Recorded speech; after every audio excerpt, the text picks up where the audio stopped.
Yo, how's it going? You might be wondering, who the hell even are you? This is a personal diary online on YouTube in the form of these kinds of videos. I want to talk about various things that are relevant to me in my own life, and hopefully that can make it easier for other people going through the same things so that they feel that it's relevant and it's not something odd.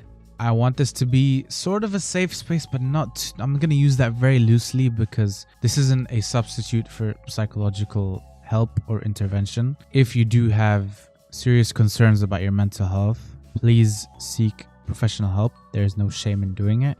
And if you do it, I'm proud of you, gang. But yeah, that aside, today I wanted to talk about this weird plague of apathy that's hit most young people and the world in general, and the feeling of being lost. And obviously I think that is very much influenced by factors like social media and the rise of AI, but we're gonna try and obviously not turn this into a boring essay. This is just a talk of sorts, straight from the heart, personal, that kind of thing. So apathy, right? I want to define it as a lack of motivation to take action.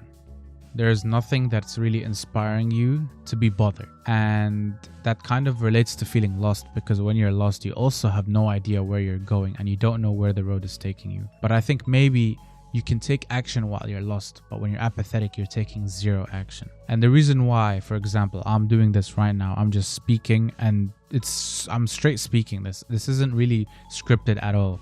The closest thing to a script I have is a sticky note telling me the order I want to say things in, but it doesn't really say what I want to say. It just loosely defines it.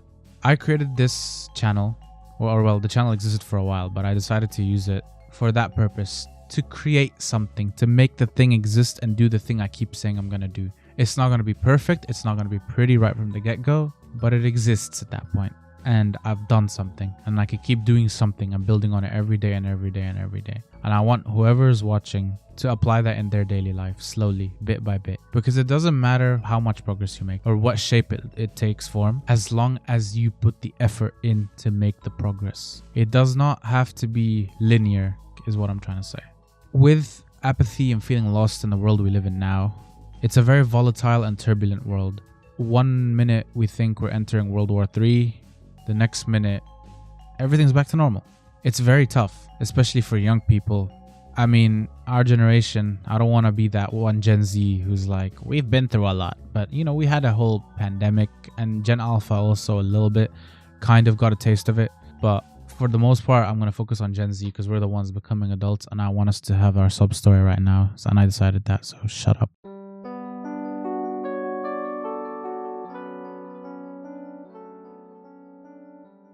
But yeah, AI, social media. Why did I mention those? Because I think social media particularly has a big role in this constant state of helplessness and apathy we're in. AI does too, but I'm not trying to make that a focal point in this channel because I have specific feelings about AI. I don't think it's the worst thing to exist, but I also don't think it's this solution that we've been begging for all our lives that's finally going to fix everything. It could in some things, but generative AI is what I'm talking about when I'm talking about AI. And I think it's a pile of junk when it comes to doing what humans do best, like art, creation in general, of like content, videos. It just tries to imitate, but there's no soul behind it. And some people don't think what I'm saying is important, but let me give you an example here of why it's just so frustrating that AI is taking a role in almost every part of people's lives. I saw a post on Instagram that was a screenshot of a Reddit post on a teaching subreddit. And I'm not going to read the full post, but I'm just going to point out the key points. The post is titled, "What are these kids going to do when they're out in the world?" And the poster has 11th graders, or because I'm Aussie, year 11 students, who are not able to spell common words, and they struggle putting together simple paragraphs. They're unable to do basic tasks without the help of AI, and they need constant structure. Whenever the teacher's not involved, the room is a mess. And they also have no intellectual curiosity about the world. It's just sleeping, eating, and their phone. And obviously I'm going to leave it there because the rest of it is just, the poster saying how they can't relate. But I get it, right? different generations were looking at each other. We're like, what are you doing? Why are you doing it like that? You're so weird. Like it's just the generational divide, generational gap. It's just always been there. But the two things that stood out to me from the post is how he mentions they need constant structure and that they have levels of apathy that have not been seen before, especially when their phone is taken away. They have no function. And this isn't just AI that's to blame here. It's not just simple as saying, oh, AI and phones, take those away and we'll be fine. I mean, it's very complicated. But it's just an example of what I'm trying to say about this apathy that we're in and feeling lost. And I'll tie it into social media by saying that with our phones and social media, we have virtually any piece of information we want in our fingertips. We just tap, and it's right there. You can find recipes. You can find whatever tutorial on whatever you want to do, DIY projects. You could even find classified government documents if you want to, if you're that dedicated. It's crazy. We are living in the sea of information, and the sea might low-key drown us. So why else am I mentioning it? Because on a personal level, I've also kind of been frustrated by social media's impact on my own life, my interpersonal life.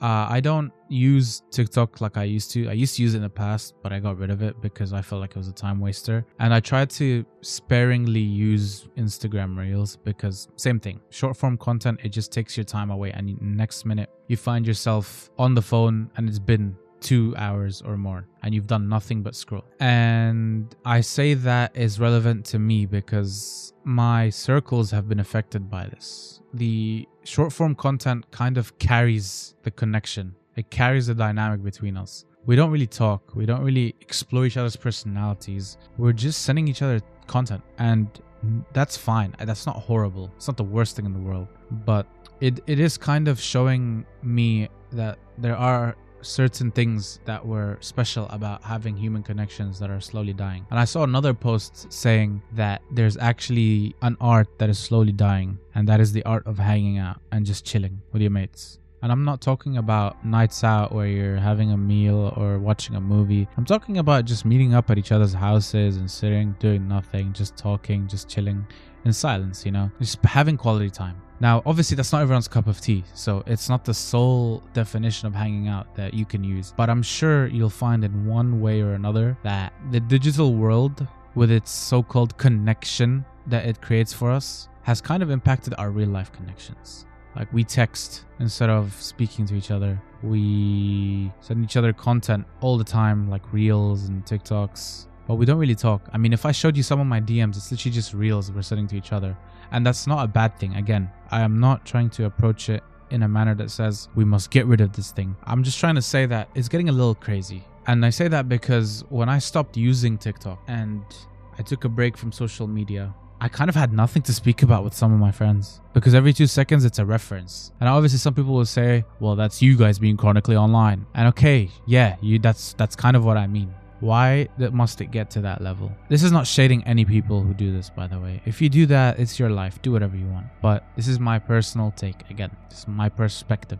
So when it comes to feeling lost and being apathetic, we're being overwhelmed with all this information and all this dopamine all at once, flooding our brains. And obviously, we're going to start feeling like, whoa, this is too much. And your body's going to start breaking down. And you're mentally going to just be overwhelmed in survival mode. And you're going to lose interest in the little things you used to like about life. Because they no longer give you the dopamine that scrolling does. They no longer give you the dopamine that short form content does. AI, right? I mean, I'm sure you guys know what I'm talking about when I say those people who go crazy on the character AIs. That is literally substituting human interaction for some people. It's their comfort friend. It's like imaginary friends, but they are cohesively speaking to you better than some humans can probably speak. So it's crazy. We live in a very, very weird, very, very turbulent, odd time. And we're growing in it. And obviously a lot of our frontal lobes haven't developed yet fully. But again, this isn't like a call to action against it. Maybe we should find some common ground. Just compromise. Find a balance. Make sure you set a timer. Make sure you do anything. Just make sure you remember the human element must not be abandoned. Because when we abandon that, what do we really have left? We can't let AI do absolutely everything. And we can't just overwhelm ourselves by flooding our brains with information to the point of breaking down. And again, I'm not trying to be the boomer who's like, phones, social media must be banned. I mean, in Australia, it's been banned for under 16s. And I think that's ridiculous personally, because it can be good for children. We just have to do our roles right. As parents should do their roles, and social media companies should do their jobs of moderating. But story for another time. To wrap it up, I'm not suggesting we become monks and just absolutely fast from social media. But, maybe give it a little bit of thought when I say, when your mom says it's the phone, sometimes she's right. It is the phone.